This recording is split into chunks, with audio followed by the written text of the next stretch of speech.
Revenue તલાટી form ભરવાનો આજે છેલ્લો દિવસ છે અને હાલમાં જ મળતા સમાચાર મુજબ યુપીએસસી અને જીપીએસસીની જ તૈયારી કરું છું એવું કહેવાવાળા ઘણા બધા યુવા મિત્રોએ ઝંપલાવી દીધું છે રેવન્યુ તલાટી માટે. કારણ કે રેવન્યુ તલાટીનો સિલેબસ જોયો અને એમને એવું લાગ્યું કે આપણી યુપીએસસી જીપીએસસી કદાચ ના નીકળે તો કાંઈ નહીં, પણ આપણે રેવન્યુ તલાટી તો નીકળી જ જશે એવું માની અને યુપીએસસી જીપીએસસી વાળા તમામ મિત્રોએ ફોર્મ ભરી દીધા છે. એવા સમાચાર છે કે રેવન્યુ તલાટીના ફોર્મ એટલે ઝડપથી વધી ગયા છે અને ક્લાસ 3 વાળા બિચારા વિચારતા હતા કે આપણો અભ્યાસક્રમ સુધરે પછી જ ફોર્મ ભરવા છે, પરંતુ એમને પણ ફોર્મ ભરી દીધું છે કે ભાઈ અભ્યાસક્રમ સુધારો થાય એ આપણને લાગુ પડશે, પણ હાલ પૂરતું ફોર્મ ભરવું હિતાવહ છે. એટલે લગભગ ક્લાસ 3 વાળાએ ફોર્મ ભર્યા છે.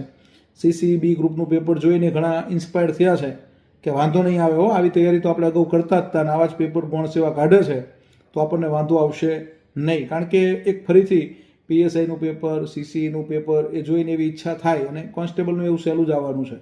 એટલે તમામ મિત્રોએ ફોર્મ ભરી દીધા છે. હવે જોઈએ છીએ જીપીએસસી યુપીએસસીની તૈયારી કરતા મિત્રો છે રેવન્યુ તલાટીની પ્રિલિમ્સમાં કેવું કાઠું કાઢે છે અને આપણા બાદશાહો બરાબર સુરવીરો મૂંઝાવાના તો છે જ નહીં. જેણે પીએસઆઈની આપી છે, કોન્સ્ટેબલની આપી છે, સીસીઈની આપી છે, એ લોકો બાકા ચીકી બોલાવવા તૈયાર જ છે. એમને ખબર જ છે કે ફેક્ચ્યુઅલ પ્રશ્નો આવવાના છે, ગૌણ સેવા પેટર્ન આવવાની છે અને ભૂકા બોલાવી દેવાના થાય છે, છોતરા પાડી દેવાના થાય છે અને પાછળ પાછી તલાટી આવે છે બરાબર ને. Gujarat panchayat service selection board, એમાં તો ભલે હસમુખ પટેલ સાહેબે જીપીએસસી જેવા પેપર કાઢ્યા હતા લાસ્ટ ટાઈમ, પણ આ વખતે એવા નહીં આવે.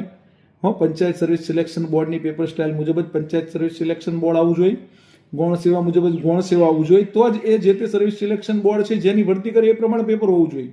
કોન્સ્ટેબલનું પેપર કોન્સ્ટેબલ જેવું હોવું જોઈએ અને ગૌણ સેવાનું પેપર ગૌણ સેવા જેવું હોવું જોઈએ, પંચાયતનું પેપર પંચાયત જેવું હોવું જોઈએ, જીપીએસસીનું પેપર જીપીએસસી જેવું હોવું જોઈએ. આ વાસ્તવિકતા છે. ચલો તો મળીએ મિત્રો. જય હિન્દ, જય ભારત, જય જય ગરવી ગુજરાત.